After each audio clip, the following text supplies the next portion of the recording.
Bienvenidos al curso de Photoshop básico, yo soy Cristina y vamos a continuar con el tema 2. En un capítulo anterior hemos hablado sobre diferentes conceptos relacionados con la imagen, hablamos de píxeles y resolución y vamos a continuar dentro de ese mismo tema, el tema 2, que tiene que ver con la imagen, y en esta ocasión vamos a hablar de diferentes formatos de imagen.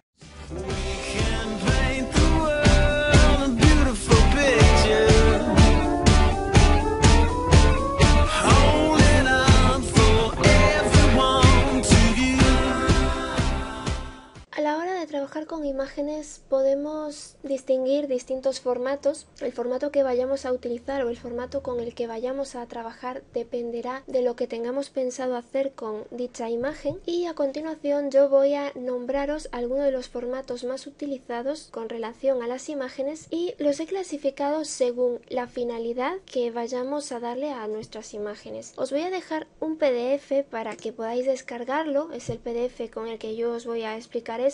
Bueno, más que explicar me voy a dedicar a leer porque yo tampoco soy tan mega crack como para saberme todo esto de memoria. Y bueno, pues lo dicho, a la hora de guardar una imagen o de almacenarla podemos elegir entre distintas extensiones o formatos de archivo, y los más utilizados son los que voy a decir a continuación. Tenemos por ejemplo formatos para web, pensados para imágenes que vamos a subir a una web, como son por ejemplo el formato JPG, GIF y PNG. Yo creo que estos formatos son de los más conocidos, todos vosotros los conocéis, pero vamos a profundizar un poquito más en ellos para que podáis entenderlos mejor y saber cuándo os conviene utilizar cada uno de ellos. El formato JPG o JPG es un formato que fue creado por Joint Photographics Experts Group y de donde salen las siglas que lo identifican, como podéis ver. Es un formato de compresión que se utiliza con bastante frecuencia para visualizar imágenes, pero no es recomendable para archivos que tengamos pensado imprimirlos, puesto que las imágenes guardadas en este tipo de formato pierden bastante información, o lo que es lo mismo, calidad, debido a que son comprimidas para ocupar menos espacio en nuestro ordenador. Por lo tanto, no nos va a servir para imprimir porque a la hora de hablar de impresión necesitamos la mayor calidad posible. Otro tipo de formato es el formato GIF. Básicamente el formato GIF se utiliza para aplicaciones y archivos que van a ser llevados a la web. Sus siglas identificativas se corresponden con Graphic Interchange Format y es un formato sin pérdida de información, lo que nos va a permitir trabajar de 2 a 256 colores en su paleta, lo cual va a generar imágenes pequeñas que ocupen poco tamaño. Generalmente se utiliza para imágenes animadas, como por ejemplo algún tipo de banner, y lo bueno de este formato es que nos permite trabajar con imágenes indexadas o con transparencia, es decir, son imágenes que podemos guardar sin fondo o con fondo transparente. Luego tenemos el formato PNG.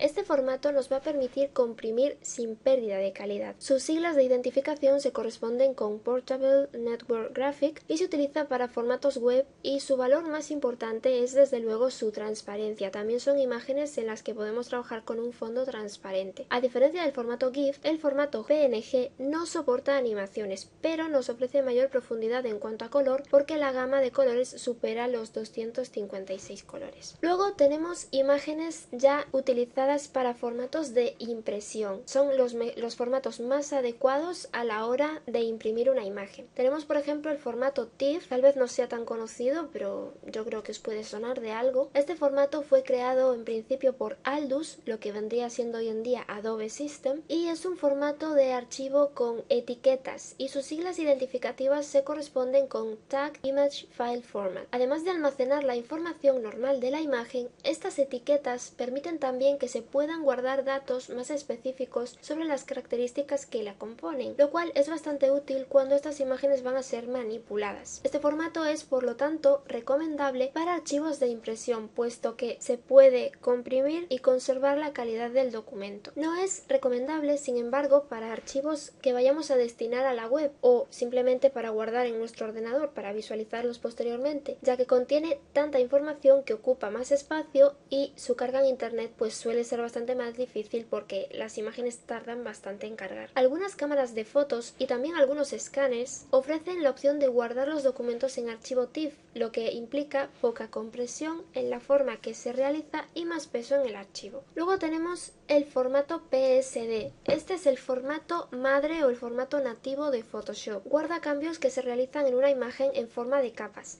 Al no ser muy compatible con otros formatos e incluso con otros equipos que no tengan instalado dicho programa, lo recomendable es realizar una copia del formato PSD en formato TIFF para así poder previsualizar el archivo sin ningún problema. Luego tenemos el formato PDF, que es pues casualmente lo que estoy utilizando yo ahora mismo para explicaros esto. Este formato, cuyas siglas se corresponden con Portable Document File, fue creado también por Adobe para el intercambio de archivos con distinta compatibilidad en diferentes sistemas operativos como Linux, Mac y Windows. Luego tenemos formatos para fotografía. Aquí vamos a hablar del formato de cámara RAW o RAW. Es un formato que contiene bastante información sin procesar y comprimir por parte del sensor de imagen de la cámara digital. Es decir, toda la información de nuestra fotografía la va a recoger el sensor de nuestra cámara y la va a guardar. Es un formato, por lo tanto, sin pérdida de información, ya que la compresión es mínima y por lo tanto va a generar archivos de gran tamaño, que es el inconveniente que tiene. Este formato es típico o es adecuado para cámaras semiprofesionales o profesionales, es decir, estamos hablando de cámaras reflex. Las cámaras compactas no incluyen este tipo de formato y equivale al negativo digital en una cámara. De ahí su nombre, ya que en inglés RAW traducido significa crudo, o lo que es lo mismo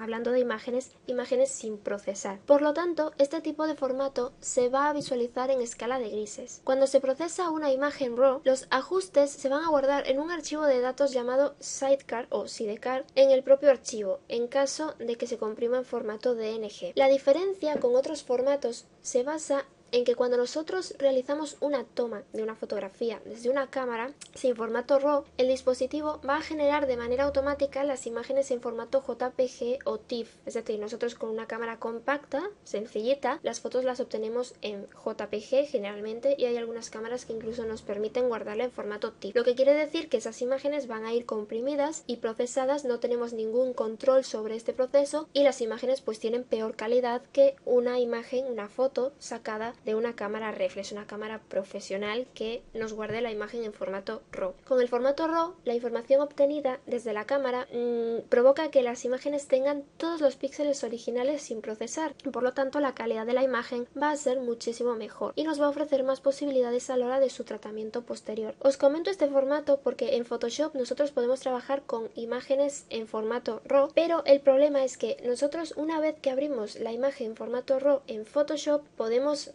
trabajar con sus parámetros, modificarlos y todo lo que queramos, pero a la hora de guardarla debemos guardarla en cualquier tipo de formato de imagen, JPG, TIFF, PSD, DNG, el que queramos, pero no nos va a permitir volver a guardarla en formato RAW. Es decir, el formato RAW, quedaos con que es típico de las cámaras profesionales o semiprofesionales y a pesar de que podemos procesar archivos RAW en Photoshop, no podemos guardarlos de nuevo en formato RAW. Formato RAW solo es el que sale de la cámara. Otros formatos que os pueden interesar son, por ejemplo, el formato BMP, cuyas siglas se corresponden con bitmap, que es el formato típico usado por la interfaz de Windows y que guarda imágenes de 24 bits o millones de colores. En este formato se puede aplicar una compresión RLE o Round Length Encode sin pérdida de calidad. Es, como digo, el formato utilizado por Windows para generar fondos de escritorio, por ejemplo. Bueno, pasamos a otro tipo de formato y sería el formato EPS. Este es el formato de PostScript encapsulado que sirve para el intercambio de archivos de tipo vectorial o vectores generados en el programa de Adobe Illustrator. Es bastante útil para imprimir. Si nosotros queremos imprimir un vector, evidentemente tiene que estar en este tipo de formato porque a la hora de imprimirlo la calidad va a ser mejor. Como ya he comentado en algún capítulo anterior, en un vídeo anterior, nosotros podemos trabajar con vectores en Photoshop, pero no es el programa más adecuado para ello, porque una vez que nosotros importemos un vector en Photoshop, ese archivo, la capa de esa imagen se va a rasterizar y al abrirse la información se va a convertir en píxeles, Por lo tanto, ese vector va a transformarse en una imagen, dejará de ser vector y va a perder bastante calidad. Y ya por último, os voy a comentar el formato de DNG. Esta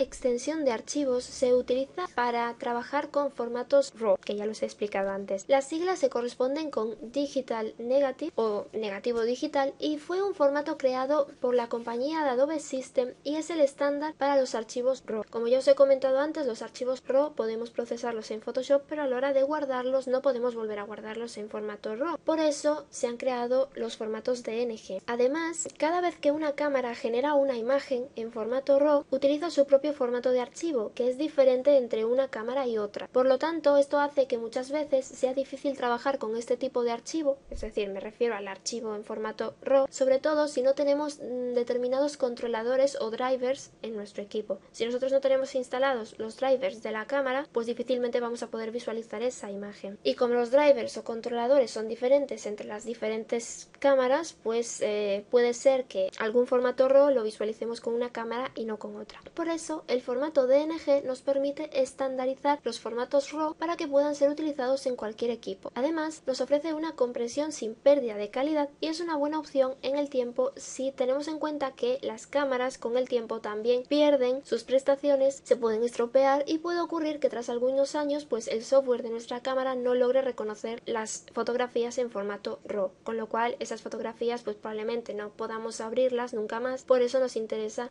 procesarlas, trabajar con ellas en Photoshop si queremos en formato RAW, pero luego guardarlas en formato DNG. Y bueno, esto es todo referente a los formatos de imagen. Yo os voy a dejar ese PDF, como os he comentado al principio. Creo que puede ser interesante y os puede ser bastante útil. Espero que os haya gustado el tutorial.